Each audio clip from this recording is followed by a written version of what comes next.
dengan saya Osa dan saya Lori. Kita sudah lama ya tidak mendengarkan sharing panggilan dari para suster misionaris. Nah, di video kali ini kita akan mendengarkan sharing panggilan dari seorang suster yang bermisi di Belanda. Mau tahu ceritanya? Mari kita ikuti.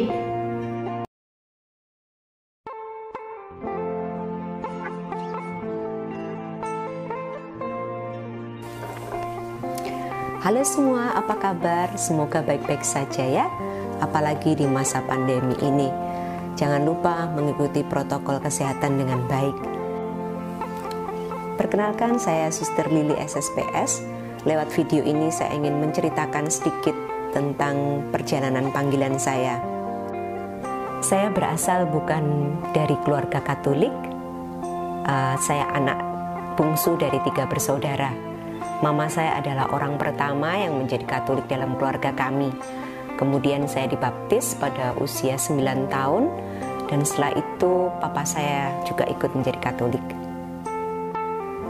Ketika masuk SMP, saya mulai aktif di gereja. Di paroki saya waktu itu ada misa pelajar setiap Jumat pertama dalam bulan. Pada suatu hari saya menemui salah satu kakak mudika yang cukup aktif di paroki.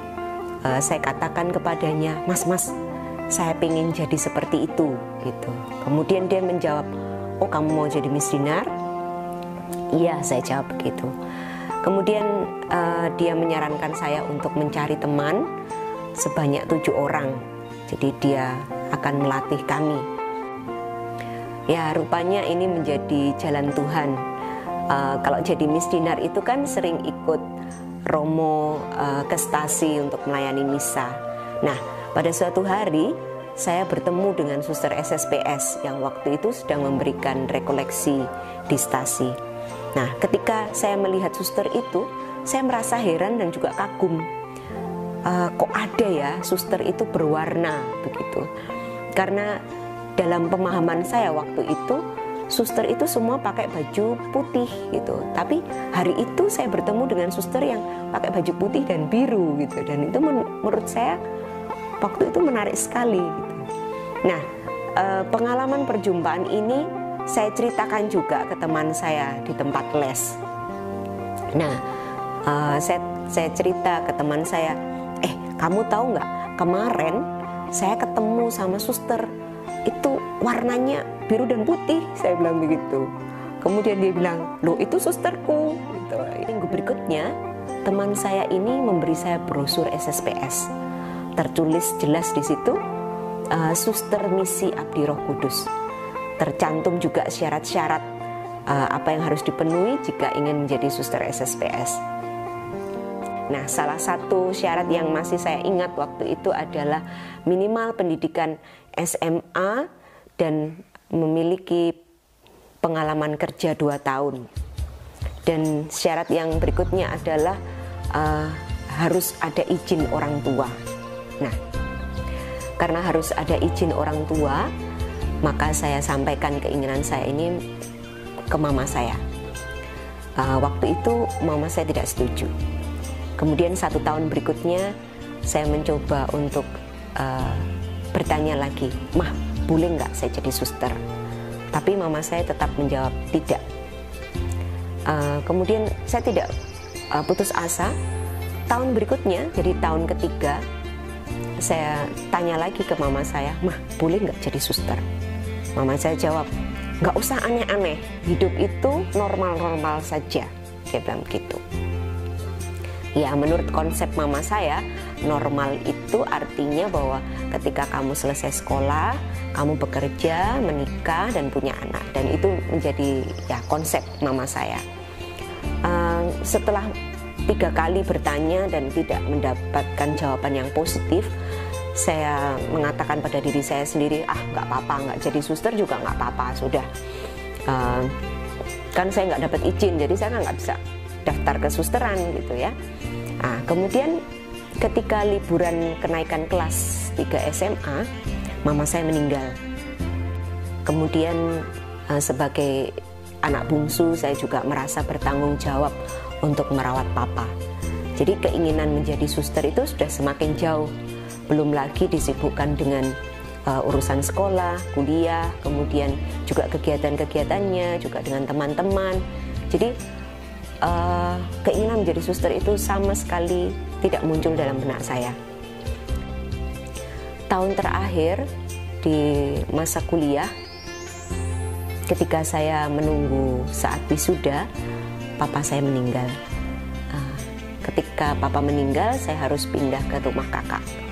Nah, ketika saya pindah ke rumah kakak saya kan ringkas-ringkas barang ya, jadi ringkas-ringkas barang pindahan gitu. Nah, waktu pindahan itu saya menemukan kembali brosur yang dulu pernah diberi oleh teman les saya itu. Ketika melihat brosur itu, saya ingat kembali bahwa dulu pernah saya ingin jadi suster. Kemudian saya berpikir, oh mungkin ini saatnya. Lalu saya menghubungi kontak person yang ada tertulis di brosur itu, dan juga saya berkunjung beberapa kali di biara kita di Jalan Mendut. Sampai akhirnya saya ditawari oleh suster untuk tinggal di asrama karyawan. Saya mengikuti kegiatan-kegiatan para suster, kegiatan doa, dan juga kalau ada kegiatan di lingkungan saya juga diajak. Kurang lebih 1 tahun saya tinggal di sana, kemudian saya melamar ke SSPS. Waktu itu saya juga berpikir, kalau diterima juga syukur, kalau tidak juga tidak apa-apa. Nah, syukur kepada Allah pada tahun 2000 saya diterima secara resmi sebagai postulan. Tidak mudah beradaptasi di tahun-tahun awal, tetapi bisa. Itu ada banyak cerita lucu, cerita-cerita yang menantang dan juga menyenangkan selama masa postulan dan juga masa novisiat. Saya mengikrarkan kaul pertama saya tahun 2004. Tugas pertama saya di Aceh dan Sabang sebagai sukarelawan. Waktu itu ada tsunami dan hampir kurang lebih 2 tahun saya pulang pergi Aceh Jawa begitu. Karena memang situasi pada waktu itu cukup menantang, jadi saya tinggal di Aceh 4 bulan begitu, kemudian saya ditarik ke Surabaya 2 minggu, kemudian untuk refresh, kemudian kembali lagi ke Aceh. Setelah itu saya bertugas di RKZ sampai masa junior saya berakhir. Saya memasuki masa probasi di Timor tahun 2010 dan mengikrarkan kaul kekal pada tahun 2011.